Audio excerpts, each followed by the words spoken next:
میں امت مسلمہ سے کہتا ہوں کہ آپ کی غیرت اس وقت تقاضا کر رہی ہے کہ کفر کے مد مقابل طاقت بن کر آئے.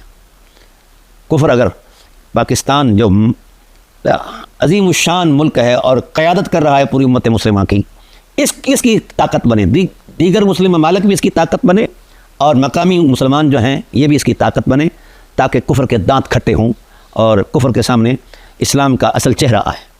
اور یہ جو ملا اسلام بیان کر رہا ہے نا، یہ یہودی اسلام ہے، نبوی اسلام نہیں ہے.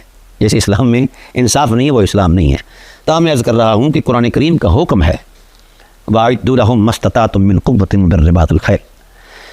تو ابتسام صاحب کا فکر یا ان کی جو صورتحال ہے وہ میں نے پہلے بھی کچھ عرض کر دی ہے. دیکھیے قرآن کہتا ہے کہ دشمن خدا مسجد میں بھی ہو تو اس کو گرا دیا جائے. میں نے پہلے بھی لاگ میں بات کی تھی. یہ جس بل میں چھپ جائے تو میں ایک سوال کر سکتا ہوں بینگ مسلم، ایک طالب علم، کہ خلیجی ریاستوں کو کس نے کہا تھا کہ تم اسلام کے دشمن اپنی آغوش میں پالو؟ اب امریکہ سے جہاز اڑتا ہے تو اس کو 2 مرتبہ ریفیولنگ کرنی پڑتی ہے، لیکن حیرت ہے 3 منٹ کے اندر امریکہ کا جہاز جناب ایران پر حملہ کر رہا ہے. تو وہ کہاں سے اڑ رہا ہے؟ کس نے وہ مورچہ دیا ہے؟ تو گویا ملت اسلامیہ جو ہے وہ جہاں کہیں بھی کوئی ملت اسلامیہ کے دینی قدروں کو پامال کرے، جہاں کہیں بھی کرے، وہ کعبہ کے اندر بھی چھپ جائے تو رسول دو عالم نے فرمایا کہ اختل کعبے کے غلاف میں بھی لپٹ جائے تو اس کو قتل کر دیا جائے. 7 لوگوں کے نام دیے کہ وہ غلاف کعبہ میں بھی آ جائیں، حرم مقدس میں بھی داخل ہوں تو بھی قتل کر دیے جائیں، پوری طرح قتل کر دیے جائیں. وجہ کیا ہے؟ وجہ یہ ہے کہ وہ دین میں رخ نہ ڈالتے تھے. رسول اللہ صلی اللہ علیہ وآلہ وسلم کی گستاخی کیا کرتے تھے اور دینی قدروں کو پامال کرنے کے لیے سازشیں کیا کرتے تھے. اصحاب رسول اللہ رضوان کی احانت کیا کرتے تھے. اہل بیت علیہ السلام کا جو وجود اقدس ہے یہ اللہ کی حجت ہیں، اور نصرت دین میں جو ان کا کردار ہے وہ کائنات میں کائنات کا کوئی شخص یہ پیش نہیں کر سکتا جہاں سے حضرت ابو طالب علیہ السلام گزرے ہیں. چیلنج فقیر کر، یہ جو مولوی ملوانے شودے یہ جو کرتے رہتے ہیں جناب اللہ جوڑ توڑ کہ ابو طالب فلاں ہیں فلاں ہیں فلاں، اور شودے ہو حیا کرو. کہاں ابو طالب اور کہاں تمہاری بک بک؟ ابو طالب علیہ السلام وہ ہیں جن پر خدا نے خدا ہو کر اعتماد کیا ہے، رسول نے رسول ہو کر اعتماد کیا ہے، اور اہل عرفان نے اہل عرفان ہو کر اعتماد کیا ہے. تمہاری بک بک کی کیا حیثیت ہے؟ جناب ابو طالب علیہ السلام کی ذات والا صفات محسن رسالت ہیں، محسن اسلام ہے، محسن ملت اسلامیہ ہیں.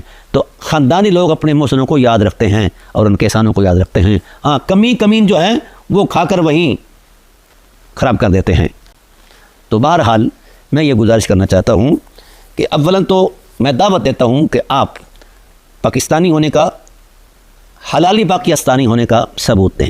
پاکستان کو فرقہ واریت سے بچانے کے لیے یہ اپنی گندی مشینیں کے منہ جو تم نے کھولے ہوئے ہیں نا فتووں کے، کفر کی پینسل ہاتھ میں ہے، جس پر جب جی چاہا کفر کے فتوے لا دیے، کبھی رافضیت کے فتوے، کبھی ناصبیت کے فتوے، کبھی کوئی فتوے. میں تم کون ہو؟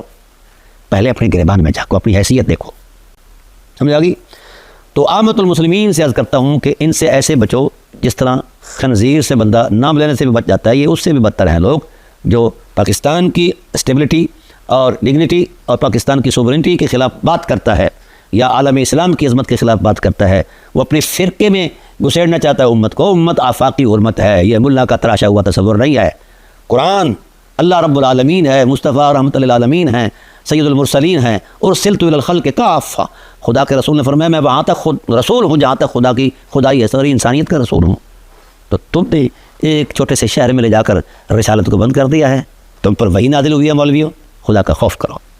بہرحال احالیان اسلام جو ہیں اپنی غیرت کے انداز میں یوں ہی کھڑے رہے ہیں جس طرح ایران کھڑا رہا ہے. یہودی تو اس وقت بھی دشمن تھے اور آج بھی دشمن ہیں.